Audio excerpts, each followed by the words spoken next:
camera. Give it off, down. Eventually, all of the Pixar films will probably be in Screen's Besties, but what's telling is how often they manage to hit different emotional spots without too much repetition between them. Of all their films though, Up is perhaps the most touching. I'm not just talking about that one moment that made everyone in the theater start reaching for their hankies. It is a gloriously colorful, funny, vibrant film about disappointment and dreams. Not many of Pixar's films had featured human characters, and Up feels like it might be the most real film that they've yet created, despite the fact that it's about a man whose house floats away to South America.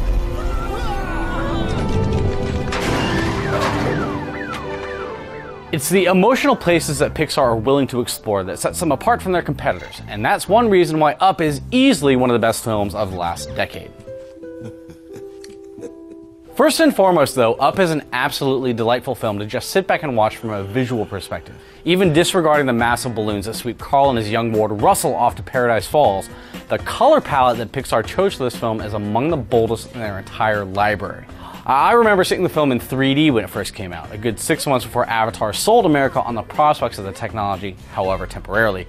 And while it was impressive, it wasn't until I checked the movie out on Blu-ray that I really appreciated the look and feel of it. Hey, I can see your house from here! Don't check around so much, kid! Well, that's not gonna work. This is a film whose main character has become ambivalent about the power of optimism, but the colors that he encounters seem intended to recall a time when he was much happier. There it is. Whether it was because he sold balloons with Ellie, or because she cared for parrots, or because they lived in a house that was painted just like a rainbow. That color work is most noticeable in the amazingly sweet montage of Ellie and Carl's married life. The scene where it's revealed that they can't have children is almost completely desaturated, and as they get older and more settled in their home, the colors fade out just a bit as well. That's sustained through the story of his home almost getting repossessed, until, of course, a burst of color comes back with the arrival of his balloon escape. It's a recurrent theme throughout the film, with the darkest moments being at times almost black and white, and the most upbeat bursting with color. Those upbeat moments might not come until a bit later in the movie, but when they do, they're a fitting end to the journey that our heroes go on. Carl, of course, has a young friend in tow when he floats off to South America in Russell, a somewhat less intelligent clone of Carl's young self, but one that could rival him in the heart category. It's a snipe! There's no such thing as a snipe! They're joined by Kevin, the bird that Charles Muntz wants so badly, and Doug, a member of Muntz's dog tribe that joins the gang as they attempt to all get what they desire at precisely the same time. What? Wonder who he belongs to. Sit, boy. Hey, look, he's trained. Shake. Uh-huh. Speak. Hi there.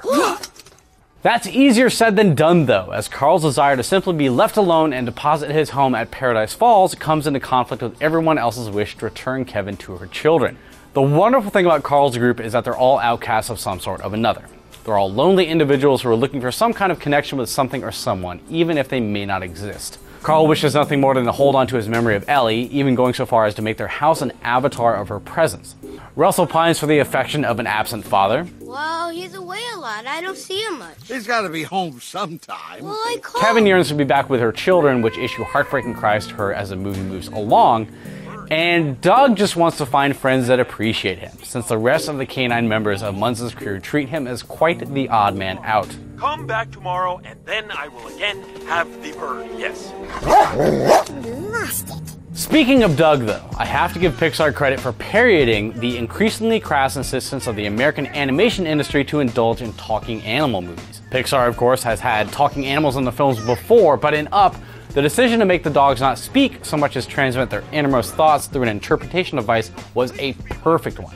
Doug, stop bothering Kevin! That man there says I can take the bird, and I love that man there like he is my master. I am not your master. I am warning you once again, bird. Hey! If you know me, you know that I love puppies, and Doug is definitely one of my favorite characters in any animated movie that I can think of.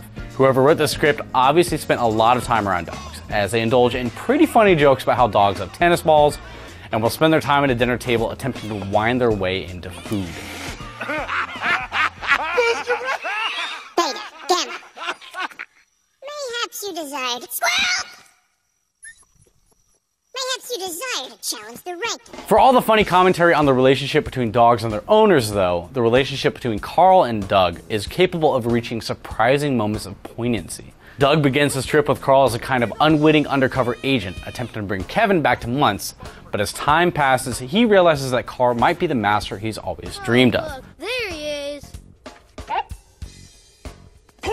Unfortunately, even after he helps Carl and the gang escape from Muntz, Carl returns the favor in a scene that I still find incredibly difficult to watch. I am not your master. And if you hadn't have shown up, none of this would have happened. Bad dog, bad dog. Despite that, Doug displays a trait that dogs are best known for: unconditional love, even in the face of mistreatment, when he reappears in Carl's moment of need a bit later on and delivers perhaps my favorite line in the entire movie. I was hiding under your porch because I love you. Can I stay? Can you stay? Well, you're my dog, aren't you? And I'm your master. You're my master! Doug's silly lines throughout the film are an almost perfect antidote to the notion of overly eloquent talking animals, and he winds up being insanely endearing because of it. No, my pack is not following us. Boy, they are dumb. If I had any criticism of Up, though, it's that the set pieces in it feel just a bit tamer than you might expect. They're exciting, but not quite thrilling enough to match, say, the higher points in WALL-E or Toy Story 3. Even so, this isn't really a film about exciting action so much as it is about the emotional journey that Carl goes on. And the resolution of that journey is immensely satisfying, which is one reason why Up will be well remembered for quite some time to come. Ready? I'm sure many of you remember Up as one of Pixar's finest films, so please do let us know what you think about it in the comments below. We'll see you again here soon on screen when we'll be talking about another fantastic movie. I finally meet my childhood hero and he's trying to kill us. What a joke. Hey, I know a joke. A squirrel walks up to a tree and says, I forgot to store acorns for winter and now I am dead. Ha! It is funny because the squirrel gets dead.